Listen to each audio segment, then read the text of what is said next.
Introducción a la dinámica, cinética de partículas, impulso y cantidad de movimiento. Segunda parte. En el video anterior se desarrolló el modelo matemático que describe al principio del impulso y cantidad de movimiento, y se resolvieron dos problemas. En esta segunda parte se resolverá un tercer problema de mayor dificultad y, adicionalmente, se explicará cómo resolver problemas que involucran un movimiento en dos dimensiones, ya que en los ejercicios anteriores el movimiento solo se ha efectuado en una. Ejemplo 3. Dos chicos van a levantar una cubeta con agua del suelo, ejerciendo una fuerza en el cable descrita por F igual a 40 por T a la 1 medio más 30 newtons, mediante una manivela. T está en segundos. Si la cubeta parte del reposo, calcule su rapidez tras 6 segundos. La cubeta tiene una masa de 20 kilogramos. Primero se esbozará un diagrama de cuerpo libre de la cubeta, específicamente del lugar en el que se encuentra su polea. Como puede observarse, la fuerza de tensión F se transmite a lo largo de todo el cable. Las fuerzas que aparecen son el peso de la cubeta y, como en el ejemplo 2 del video anterior, una fuerza vertical opuesta al peso, llamada T. Esta fuerza T está asociada a la tensión ejercida por el cable, y, por la naturaleza de la polea, se concluye que ésta será igual a 2 veces la tensión en el cable. En otras palabras, T será igual a 2F. El segundo paso es aplicar el principio del impulso y cantidad de movimiento en el eje Y. La ecuación resultante indicaría que la masa de la cubeta por su velocidad inicial, más la sumatoria de la integral de todas las fuerzas que actúan en la cubeta, por dt, es igual a la masa de la cubeta por su velocidad final. Como la cubeta parte del reposo, su velocidad inicial es igual a 0, y eso elimina el producto de su masa por dicha velocidad. Mientras, las fuerzas quedan expresadas dentro de una integral definida desde el tiempo inicial del movimiento hasta el tiempo final del movimiento. Después simplemente se saca al 2 de la primera integral. Antes de continuar con el paso 2, se harán unos breves comentarios. Primero, T0 representa al tiempo inicial, que en este caso se considera igual a 0 segundos. TF representa al tiempo final, que en la descripción del ejemplo se especifica que dicho tiempo es igual a 6 segundos. La variable W representa al peso de la cubeta, que es igual a su masa por la gravedad. En comparación con el ejemplo 2 del video anterior, la cubeta no se encuentra suspendida inicialmente, sino que se encuentra sobre el suelo, así que el inicio de su movimiento ascendente depende de la fuerza de tensión desarrollada en el cable. Si se observa cuidadosamente a la función de la fuerza F, podemos darnos cuenta que cuando T es igual a 0 segundos, la fuerza F será apenas de 30 newtons. A pesar de que ésta se duplica por efecto de las poleas, solo llegaría a 60 newtons. Por ende, la cubeta no se podrá mover en ese instante. Solo logrará moverse si la fuerza contraria al peso, que en este caso es 2F, logra ser mayor que W. Entonces, ya que la fuerza va aumentando con el tiempo, habrá que calcular el tiempo en el que la condición anterior se cumple, y a este se le va a llamar T'.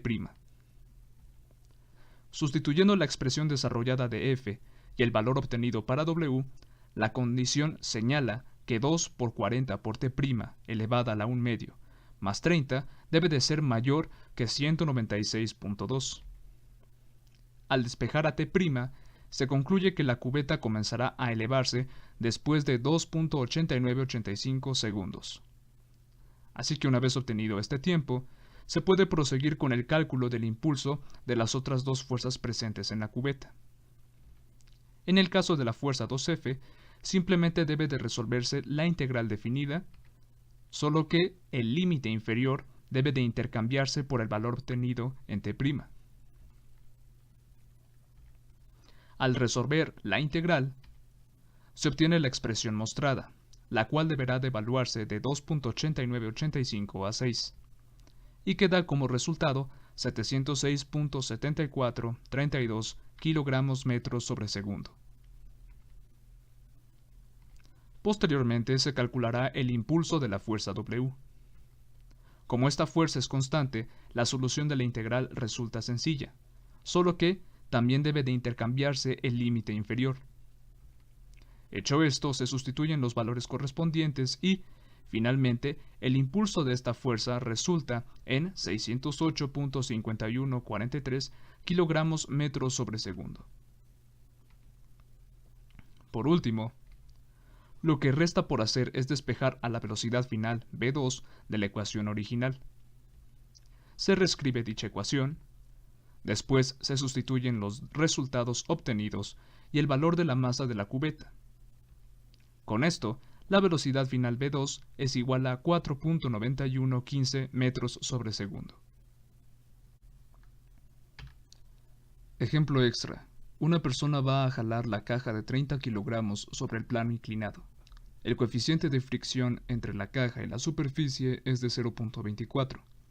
Si la caja tenía una velocidad inicial de 1.2 metros sobre segundo, determina su velocidad tras 2 segundos si la persona genera una tensión igual a 180 más 72 por la raíz cuadrada de t newtons.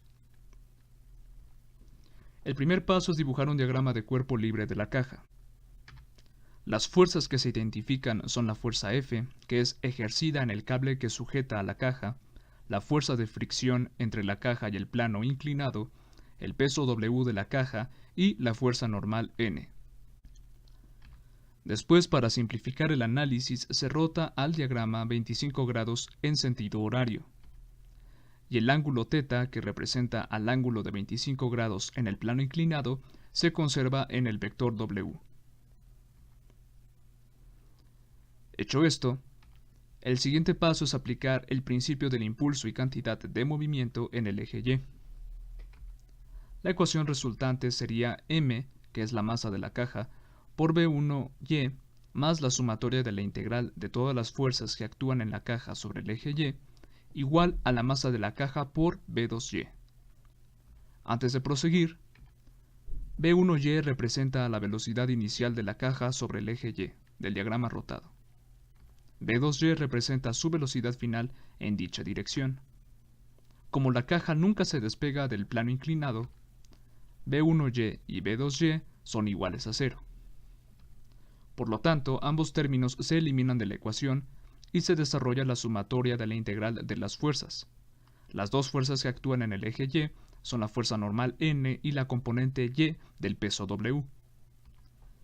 La componente en Y de W es igual a la masa por la gravedad por el coseno del ángulo θ.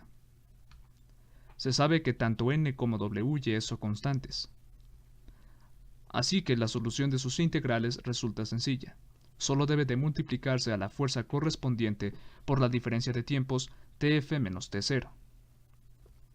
Al dividir todo entre dicha diferencia de tiempos, se deduce que N será igual a la componente en Y de W, que numéricamente equivale a 266.7264 newtons. Tras el análisis en Y, el siguiente paso consistiría en la aplicación del mismo principio, solo que ahora en el eje X del diagrama rotado. La ecuación resultante sería m por v1x más la sumatoria de la integral de todas las fuerzas que actúan en la caja sobre el eje X igual a la masa por v2x. Dentro de las notas para esta parte, v1x representa la velocidad inicial de la caja en el eje X del diagrama rotado, v2x a la velocidad final, o en otras palabras, la velocidad tras 2 segundos. Posteriormente se debe desarrollar la sumatoria.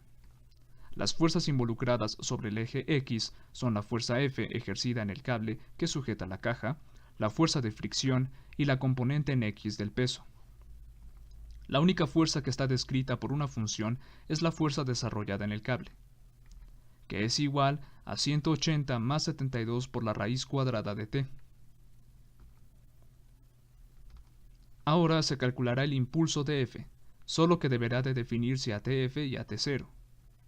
En este caso particular, T0 será igual a 0 segundos y Tf igual a 2 segundos, por lo que el impulso de la fuerza F se calculará mediante la integral definida de 0 a 2 de 180 más 72 por la raíz cuadrada de t. En comparación con el ejemplo anterior, el cuerpo en cuestión se encuentra suspendido, es decir, desde el primer instante puede comenzar su movimiento. Además, el problema menciona que éste tiene una velocidad inicial en un sentido ascendente sobre el plano inclinado. Por esta razón puede afirmarse que el movimiento de la caja comenzará desde los 0 segundos. Al resolver la integral, se tiene 180 por t más 48 por t elevada a la 3 medios.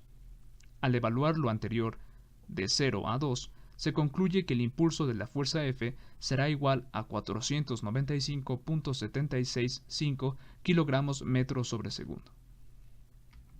Sin embargo, ¿qué sucedería si la caja partiera del reposo? Evidentemente se moverá, pero ¿cómo saber el sentido de su movimiento? Primero, en el instante t igual a 0 segundos, la fuerza de tensión en el cable es igual a 180 newtons. Para que la caja se mueva en el mismo sentido que esta fuerza, sería necesario que la fuerza F o T en el cable fuese mayor que la suma de la fuerza de la fricción y Wx. Wx es igual a la masa por la gravedad por el seno de θ, resultando en 124.38 newtons aproximadamente. La fuerza de fricción es igual a la fuerza N por el coeficiente de fricción, que para este ejemplo resulta en 64.0143 newtons. Como puede observarse, ambas fuerzas superan a la tensión desarrollada en el cable, por lo que en el instante t0 la caja comenzaría a descender, aunque claro, en cierto momento, la fuerza F superaría a Wx y Fμk, y a partir de ese instante, la caja comenzaría su ascenso sobre el plano inclinado. Continuando con la solución del ejemplo extra, el siguiente paso intermedio será calcular el impulso de la fuerza Wx. Como esta fuerza es constante, la solución de la integral sería el peso Wx por Tf menos T0. Después se sustituyen los valores correspondientes y da como resultado 248.7531 kilogramos metros sobre segundo. Lo siguiente será calcular el impulso de la fuerza de fricción. La metodología para hacer esto es la misma que se describió para Wx, ya que ambas son fuerzas constantes.